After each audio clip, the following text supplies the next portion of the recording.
बहुत सारे दर्शक हैं हमारे साथ जुड़ चुके हैं, पहले ही अपने सवाल शेयर कर चुके हैं। एक ना नैन्सी जी का सवाल सबसे पहले प्राइम मेंबर्स में देखें तो कह रही है कि happy new year all, may God bless you with good health to enjoy life. Enjoy life की बात से शुरू हुआ था कार्यक्रम, आज मस्त रहने से ही और वही बात फिर से आ गई। तो ये कह रही है कि टू व्हीलर के, सर ये आप ही एड्रेस कीजिएगा तपन सर, ये कह रही है कि टू व्हीलर के नंबर जैसे आए हैं, हमने हीरो मोटोकॉर्प भी देखा, हमने टीवीएस के नंबर्स भी देखे हैं, इसके बेसिस पर क्या करंट मार्केट प्राइस पर बेलराइस को खरीदा जा सकता है, जो ऑटो एंसिलरी प्ले है, इनके जो सप्लायर है, ये सवाल है इनका। हम्म। और करंट मार्केट प्राइस पर फिर मैं डीसीबी की बैंक की बात कर रहा हूं, पहले ये बेलराइस बताइए सर, इन लेवल्स पे भी लिया जा सकता है क्या? नहीं, बेलराइज कंपनी तो अच्छी है, फंडामेंटल भी स्ट्रांग है। अगर आप देखें तो इसका पिछले कुछ क्वार्टर से रिजल्ट भी अच्छा है। ऑफ कोर्स ये अपने कह सकते हैं ना ऑल टाइम हाई पे बैठा हुआ है, लेकिन नो परफॉर्मेंस अच्छा दिया है। और मैं पॉजिटिव हूँ क्योंकि जिस तरह की ऑटो डिमांड की रिकवरी आ रही है, और नो इवन ये जो सेगमेंट में ईवी और डिफेंस सेगमेंट, वहाँ भी अच्छा नो डिमांड है। और अगर आप देखें तो काफी इंस्टीट्यूशनल यहाँ इंटरेस्ट भी दिख रहा है, जो इंस्टीट्यूशनल डील्स भी हो रही है। सो यहाँ उस तरह से डिमांड है। और अगर आप देखो तो टू व्हीलर शेयर में ना आई थिंक इनका लार्जेस्ट स्टेक कहते हैं कि उनका पार्ट है। So that is what is helping Belrise as such, उनके जो सेगमेंट है उसमें। और आगे जाके वो सस्पेंशन ऑर्डर्स और वहां भी ऑर्डर मिलने वाले ऐसा लग रहा है। मैनेजमेंट काफी पॉजिटिव है, तो मैं पॉजिटिव हूँ।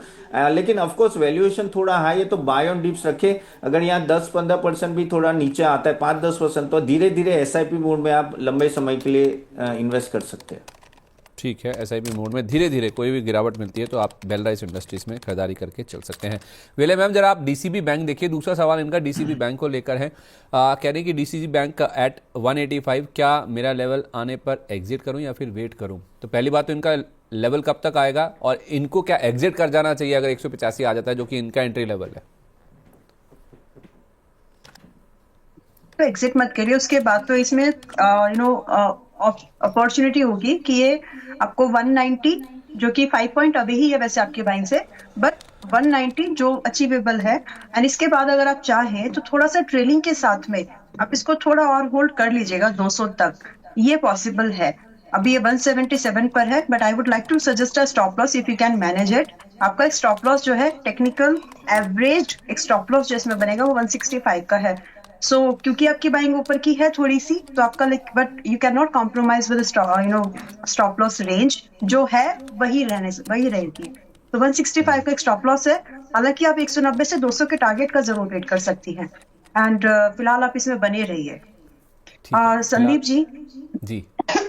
जो ऑटो सेक्टर जिस तरह से नंबर्स दे रहा है, जी। एक प्री एंट्री मुझे अच्छे से याद आ रहा है। जब ऑटो एंसिलरी सेक्टर की बात हुई थी तो मदरसन संवर्धना 104 100 पर आपके शो में मैंने रेकमेंड किया था। And today it is 124। ज्यादा समय नहीं लगा इसको, नवंबर की बातें हैं ये, नवंबर से लाइक अभी डेढ़ महीना 2 महीना पूरा नहीं हुआ है, और ये अभी 24% के लगभग का, 20 से 24% के गेन पर ये स्टॉक है। जितने भी लोगों ने अगर उसको कंसिडर किया है, मैं ये इसलिए बोल रही हूँ क्योंकि 120 रुपए का टारगेट दिया था मैंने, जो कि हिट हो गया, अभी 124 पर ये आ गया है और अच्छे से उसके ऊपर ट्रेड भी कर रहा है। क्या हमको यहाँ पर पूरा प्रॉफिट बुक करने की जरूरत है? नहीं। अभी ये सेक्टर थोड़ा सा और चल सकता है। तो आप क्या करें कि इसमें 112 रुपए पर इस बार ट्रेलिंग लगा करके, और इसमें जो सेकंड टारगेट दिया गया था 130 का और फिर 145 का, उनका वेट कर लीजिए। दायरा बढ़ाइएगा, दायरा आप लगभग एक और क्वार्टर का समय दें, यानी मार्च तक का समय दें इसको, और ट्रेलिंग के साथ में अभी भी होल्ड करके बने रह सकते हैं। अच्छा, मतलब आप कह रही हैं कि जी। अभी भी इसमें से निकलिए मत, आप बने रहिए इसमें। अगर मुझे सही याद है, या तो ये 24 तारीख को या फिर 14 तारीख को आपने हमारे दर्शकों को बताया था, तो अभी 2 बार आया था ₹112। एक्चुअली ये बात में, सॉरी। 2 बार आया था ये न्यूज में, मतलब डिस्कशन में। हाँ, तो आप इसमें बने रहिए। अब अपना जो स्टॉप लॉस है आप उसको ट्रेल कर लीजिए। आप अगर 100-104 रुपये के आसपास से खरीद के चल रहे हैं, आप इसमें होल्ड किया हुआ है, 120 का टारगेट तो आया ही है। अब आप इसको अगले टारगेट के लिए 130-145 के लिए भी 112 रुपये का स्टॉप लॉस को आप ट्रेल कर लीजिए और इसमें आप बने रह सकते हैं। मैं आपकी पुरानी जो फाइलें हैं ना वही देख रहा था कि अगर मुझे इसमें दिख जाए कहीं 14 तारीख के आसपास या 24 को, आई थिंक आप हमारे साथ जुड़ी थी उस समय, शायद आपने ये हमारे दर्शकों को बताया था। ठीक है, कोई बात नहीं। ये मैं देख लूंगा, लेकिन 112 रुपये का स्टॉप लॉस आ गया ट्रेल करके, आप अब इसमें बने रह सकते हैं। सुमीर जी का अगला सवाल है, ये भी हमारे प्राइम मेंबर है, कह रहे हैं कि प्लीज़ रिव्यू आईटीसी होटल, मेरे पास 100 शेयर हैं 218 रुपये पर, आरवीएनएल 100 शेयर है 355 रुपये पर, इसमें स्टॉप लॉस और मुझे टारगेट बताइए और एवरेज लेवल से फैनी। तो सर अब सवाल पता कहाँ आ गया है तपन सर, कि आईटीसी ले लें क्योंकि आईटीसी बहुत अट्रैक्टिव हो गया, या फिर आईटीसी होटल्स, दोनों में से कौन सा अच्छा है? ये हमारे जो दर्शक हैं इनके पास 218 रुपये का आईटीसी होटल्स रखा हुआ है, आईटीसी होटल्स और खरीद लें, इसको एवरेज कर लें, या फिर अब जिन लेवल्स पे आईटीसी है वो बहुत अट्रैक्टिव हो गया? नहीं नहीं, आईटीसी हेड्स डाउन नो, हमेशा अच्छा ही रहेगा। ITC hotel is far far better.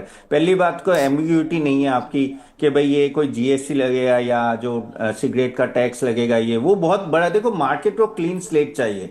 Market को अगर किसी स्टॉक को भगाना है तो उनको इफ एंड बट्स नहीं चाहिए, तो वहाँ आईटीसी होटल बहुत अच्छा फिट होता है। और आईटीसी होटल की बात भी करें तो ना, आगे जाके भी मुझे लग रहा है कि वो 15 से 20% से रेवेन्यू ग्रोथ हो सकती है। मैनेजमेंट ने ऑलमोस्ट 20,000 रूम की बात करिए 2030 तक, जो बहुत ही अच्छा जंप है यहाँ से। इवन सेक्टर भी अगर आप देखो तो उसमें पूरा ओवरऑल ऑक्यूपेंसी भी 72-74% के आसपास रहती है। और जिस तरह से टूरिज्म बढ़ रहा है, आईटीसी होटल्स को डायरेक्टली बेनिफिट होगा यहाँ। और इस लेवल पे ऑफकोर्स ये स्टॉक ऑलरेडी अगर आप देखें तो अपने लेवल से बढ़ चुका है, लेकिन ओवरऑल मुझे लग रहा है कि यहाँ से भी आगे अच्छा रहेगा। आई थिंक अगर लॉन्ग टर्म है तो आप प्लीज इस पे बने रहे। यहाँ से भी एक अच्छा खासा जंप यहाँ से दिख सकता है। ठीक है, और अच्छा खासा जंप देखने को मिल सकता है। तो आईटीसी पे बिल्कुल नज़र मत रखिए, आईटीसी होटल्स पे ही फोकस कीजिए। आप चाहें तो यहाँ पर और भी ऐड कर सकते हैं। ठीक है, ये होगी आईटीसी होटल्स की बात। विले मैम आप देख लीजिए एक बार आरवीएनएल को, जो इनके पास 100 शेयर रखे हैं 355 रुपये के दाम पर। ये पूछ रहे हैं कि क्या एवरेज भी किया जा सकता है इन लेवल्स पर? ऑलराइट, कितने का प्राइस है इनका? 355 है मैम। अच्छी बात है कि ये ऊपर जाने पर 355, एवरेज ओके, करने के बारे में पूछ रहे हैं। ठीक है, गुड। तो फिलहाल एवरेज मत करिए, ऐसे ही जितना है रखिए उसको एज इट इज। एवरेजिंग सिर्फ और सिर्फ तब करनी है अगर ये 340 पर आए तो, एंड फिंगर क्रॉस रखिए कि 340 ना आए लेकिन अगर आ जाए तो एवरेजिंग करना है ये इसलिए बोला है क्योंकि इनकी बाइंग है थोड़ी सी उसके ऊपर की है ना, तो इसलिए। बट आप इसको फिलहाल एवरेजिंग ना करें, व्यू रखें थोड़ा सा आप इसमें मिड टर्म का। एंड मिड टर्म के हिसाब से आरबीएनएल जो टारगेट्स हम लोगों ने दिए थे 400 का दिया था, वो तो हिट हो गया। बट अब जब दोबारा इस पे डिप आया है, कूल ऑफ हुआ है, तो आगे की क्या प्रोबेबिलिटी बन रही है, कंसिडरिंग दैट अब वापस से आप इसमें 400 नहीं, पहला टारगेट यहाँ से 410 का एक्सपेक्ट करिए, और अगला टारगेट इसके बाद सीधा सीधा आप 460 का एक्सपेक्टेशन रख सकते हैं।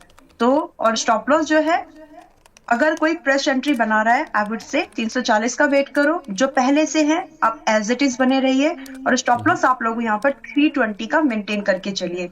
कोई भी कंफ्यूजन है दोबारा जाकर के उसको सुनिएगा, क्योंकि मैंने फ्रेश एंट्री और एवरेजिंग दोनों के लिए अलग तरीके से अलग लेवल्स दिए हैं। ठीक है, ओके। तपन सर एक बार एमसीएक्स पर आपकी राय दीजिए। आज है 2 जनवरी का दिन, आप बोलेंगे 2 जनवरी क्या इंपॉर्टेंट है? इंपॉर्टेंट इसलिए क्योंकि इसकी स्टॉक स्प्लिट की रिकॉर्ड डेट है।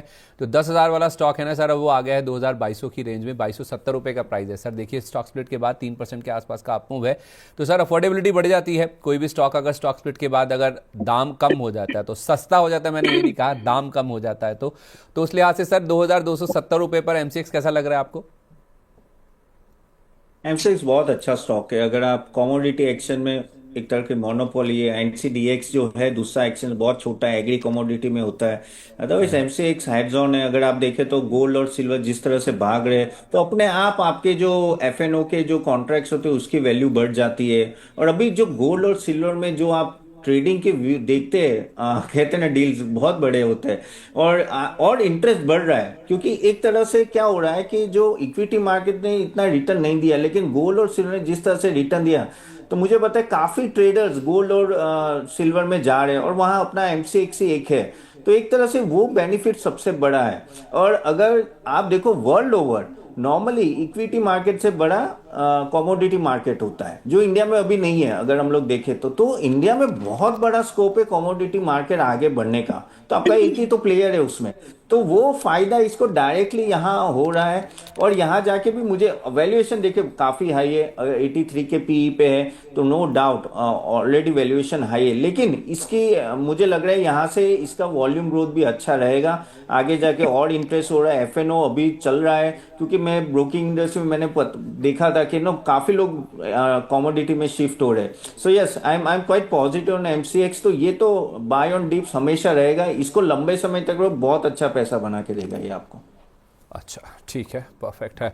वीएलए मैम जरा मार्केट देखिए एक बार। मार्केट ने ना एक बार देखिए वीकेंड से पहले जो मोमेंटम है वो पकड़ लिया है। बिजनेस अपडेट्स जो आ रहे हैं ना कंपनी को, उसको लेकर आई थिंक उत्साह है।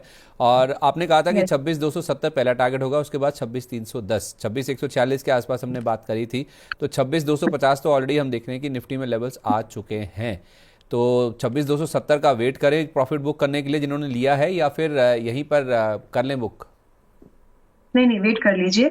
इनफैक्ट अगर आप अभी नहीं बोलते तो मैं आपसे आपसे टाइम लेके बोलती कि देखिए मार्केट पर एक बार ध्यान देना चाहिए। थैंक यू, आपने बोल दिया। क्योंकि सामने I was tracking Nifty bank Nifty दोनों एक ट्रैकिंग में देख रही थी कि कैसा परफॉर्म कर रहे हैं। तो शायद वो ब्राइटनेस मेरे चेहरे पर दिख भी रही होगी। वो स्माइल आ जाती है अगर जैसी आप एंटिसिपेशन करते हैं, अगर उस तरह से आपका व्यू चल रहा है तो लाइकली है कि आपको भी खुशी मिलती है। That was there. तो ठीक है। फिलहाल निफ्टी बैंक का फर्स्ट टारगेट हुआ है, पहले 60,000 के ऊपर निकला है। आप इसमें अभी भी बने रहिए। ट्रेड लॉन्ग ही प्लान करना है, सेल के लिए मना किया था, इट्स वर्किंग। निफ्टी 50 में भी इंडेक्स में बने रहिए।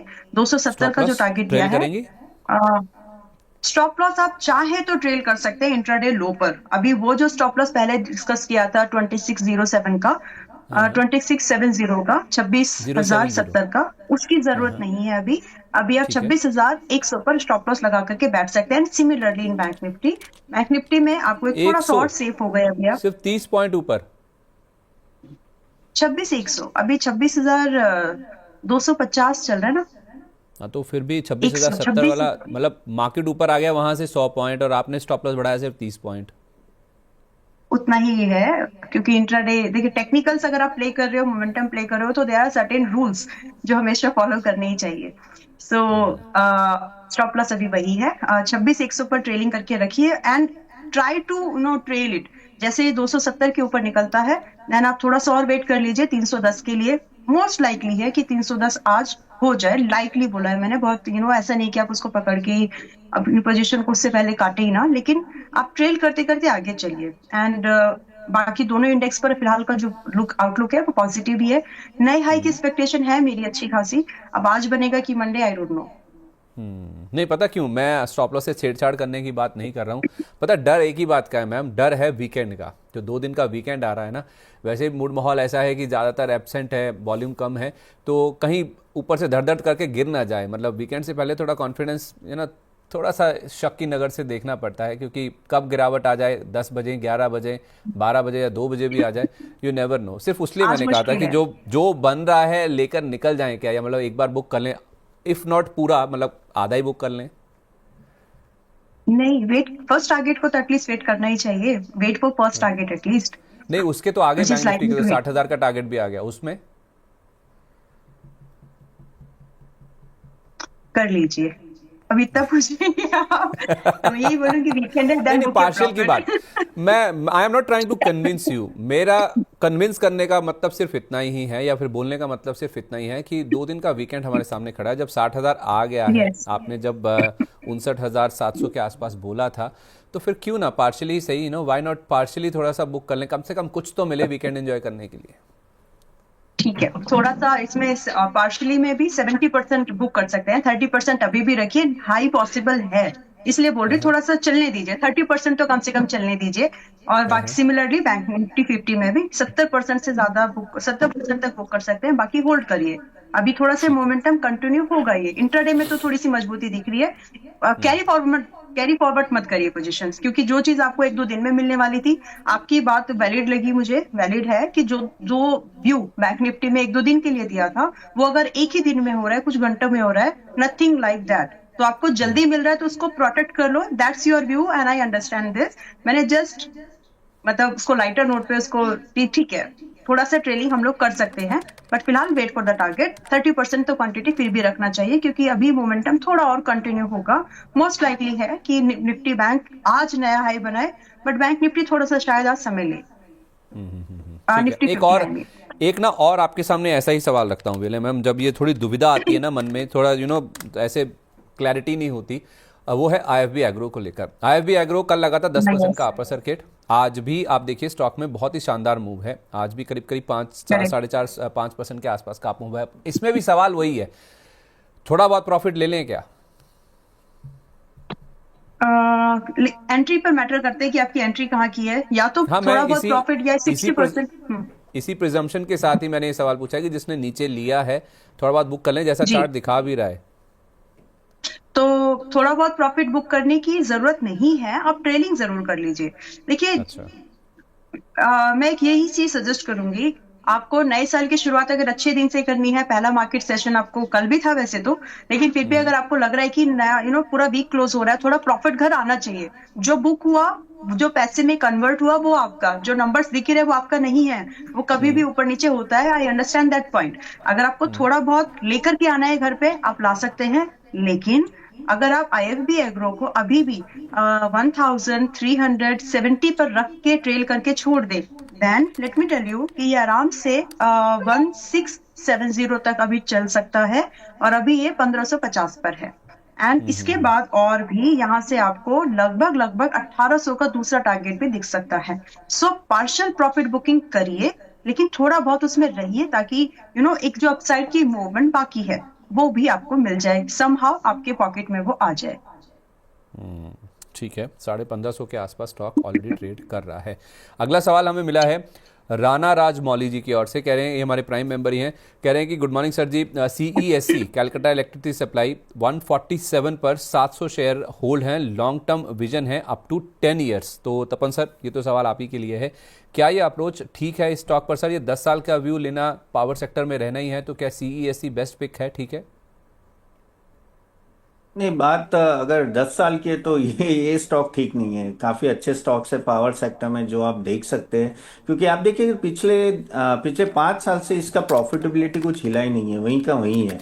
रेवेन्यू जंप कुछ नहीं है, आप सिर्फ देखो तो प्राइस जंप है, और प्राइस जंप में वही प्रॉब्लम होती है कि अगर जिस दिन आपका जो नीचे आता है तो वो बहुत नीचे आ जाता है। आप देखिए तो पी रेशियो अगर मैं देखूँ तो ये भाई 8 के 9 पे चल रहा था, वो अभी आप देखो 15 के आसपास है, बीच में वो 20 पे गया था। और उसका रीजन वो ये कि एक तरह से पावर बूम आया था, तब ये स्टॉक भी चला था। आगे जाके मुझे लग रहा है कि यहाँ रेवेन्यू 10% सीएजीआर से ग्रो हो सकती है, ईपीएस ग्रोथ भी 5-10% से होगा 5 ईयर्स। लेकिन जो सेल्स ग्रोथ है वो मुझे यहाँ पंगा लग रहा है कि यहाँ थोड़ा अभी भी इशू आएगा। आगे जाके इंटरेस्ट कॉस्ट थोड़ा ऑन हायर साइड है, और जो ये सेक्टर में है वहाँ डिमांड अच्छी रहेगी। लेकिन कुछ चुनिंदा, अगर आप मैं इसका अल्टरनेट भी देना चाहूँ, मैं सीएससी में first of all I am not positive, तो मेरी ना होगी 10 साल के लिए। अगर आपको जाना है तो आई थिंक वैल्यूएशन की दृष्टि से अभी अदानी पावर एक अच्छे वैल्यूएशन पे खड़ा है। और दूसरा, अगर आपको जाना है पावर में ही जाना है तो एक ये भी अच्छा है, अपना पावर ग्रिड भी एक अच्छा है, जो एक स्टेबल इनकम आपको यहाँ से दे सकता है। या तो आप टाटा पावर भी देख सकते हो। ठीक है, मतलब सीईएससी नहीं, टाटा पावर, अदानी पावर या फिर पावर ग्रिड, इनको आप देख सकते हैं, ये ज़्यादा बेटर है अगर आपका 10 साल का नज़रिया है। सर, अगला सवाल भी आप ही के लिए ही है। ये सौरभ गोयल जी की ओर से सवाल है, कह रहे हैं कि सर मेरे पास टीएमसीवी, टाटा मोटर कमर्शियल व्हीकल 211 रुपये के रेट पर थे, डीमर्स प्राइस था आई थिंक, जो इनका जो सवाल है उसके हिसाब से आई थिंक लग रहा है। कह रहे हैं कि 25% कल मैंने बेच दिया 430 रुपये के रेट पर, बाकी मैं होल्ड कर रहा हूँ 75% अभी भी लॉन्ग टर्म के लिए। अगर नीचे आए तो फ्रेश बाय कहाँ करें? यानी कि इन्होंने एक बार जो प्रॉफिट बुक कर लिया ना, दोबारा चाहते हैं कि 75% तो होल्ड करेंगे ही, वो जो बेचा है उसका भी पैसा अगर बचा है जो नीचे मिलता है तो ये और भी ऐड करने के लिए तैयार हैं। तो सर, क्या ये सही सोच रहे हैं अगर लंबी अवधि का व्यू है इनका? नहीं, सही सोचे। टाटा मोटर्स कमर्शियल व्हीकल बहुत ही कहते हैं ना कि अच्छे लेवल पे है अभी। और ऑपरेशन वाइज भी अच्छा चल रहा है। अगर आप देखें तो आई थिंक कल कल नंबर शायद आया था कि नहीं, मुझे ध्यान नहीं है, लेकिन उसके नंबर भी अच्छे आ रहे हैं। और of course we know the commercial vehicle में अशोक लेलैंड और टाटा मोटर्स है, आयशा मोटर है, लेकिन इतना दबदबा नहीं है। और यहाँ से जिस तरह से इंडिया का कैपेक्स बढ़ रहा है, गवर्नमेंट का कैपेक्स बढ़ रहा है, गवर्नमेंट कुछ 12 लाख करोड़ का इन्वेस्टमेंट करेगी, तो इंफ्रास्ट्रक्चर बढ़ेगा, सब कुछ बढ़ेगा, तो ऑफकोर्स और रिप्लेसमेंट डिमांड भी आती है, तो कमर्शियल व्हीकल में Tata Motors will do well. और ये टाटा मोटर ने अच्छा किया कि ये दोनों को सेग्रीगेट कर दिया, तो एटलीस्ट कमर्शियल व्हीकल तो चलने लगा, पैसेंजर व्हीकल की तो अभी बैंड बजी हुई है। लेकिन मुझे लग रहा है ये उनको आई थिंक यहाँ से 10% अगर नीचे आता है ना तो लेना चालू कर दीजिए।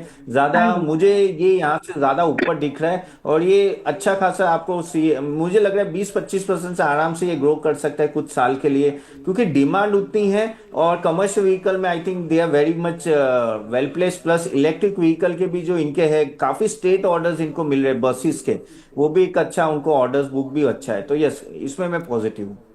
ठीक है, ओके।